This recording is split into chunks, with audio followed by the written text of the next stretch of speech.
Hello అన్న రైతులందరికీ నమస్తే అని నేను మన షార్ట్ వీడియోలో అయితే నైట్ టైం పోయికేసి మోటార్లు ఆన్ చేస్తారని ఒక వీడియో అయితే పెట్టాను. షార్ట్ వీడియో అయితే దానికి ఎవరు రెస్పాండ్ అవ్వట్లేదు. అందుకోసం నేను ఫుల్ వీడియో అయితే తీస్తున్నా. అందుకోసం మిగతా వాళ్ళు కూడా ఈ తప్పు చేయకూడదు అని వీడియో తీస్తున్నా. మరి ఈ వీడియో నచ్చితే లైక్ అయితే ఇచ్చుకోండి. ఒక రైతు బిడ్డకి అయితే సపోర్ట్ అయితే ఇచ్చుకోండి. ఈ వీడియో టాపిక్ లాగా అయితే వెళ్ళిపోదాం.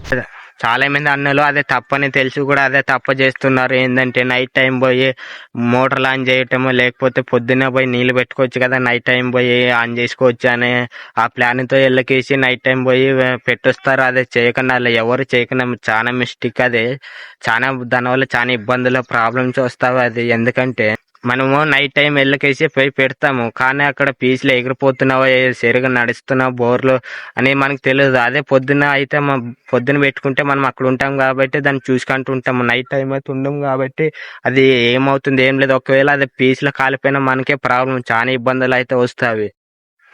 అలా నైట్ టైం పెట్టడం వల్ల ఏమవుతుందంటే బాగా పీసులు ఈటకి ఎగిరిపోతాయి, చాలా ప్రాబ్లం. అది నా అనుభవంతో చెప్తున్నా, ఎందుకంటే నేను అట్లా చూసి వచ్చా కాబట్టి మీకు చెప్తున్నా.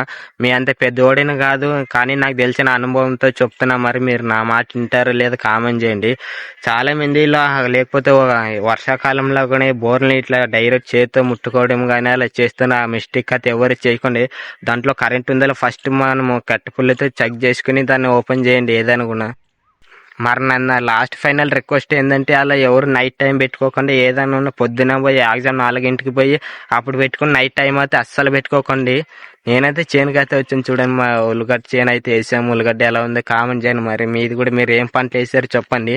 నేను చెప్పింది ఒకసారి అర్థం చేసుకుంటున్నారు అనుకుంటున్నారు. మరి లాస్ట్ వరకు కూడా చూసింటే ఒక లైక్ ఇచ్చుకొని సబ్స్క్రైబ్ చేసుకుని మన ఛానల్కి అయితే సపోర్ట్ చేయండి. ఒక రైతు బిడ్డ రైతు కష్టం ఎలా ఉంటుంది మీకు కూడా తెలుసు, అందుకోసం అడుగుతున్నా. సరే ఉంటాం, మళ్ళీ బాయ్.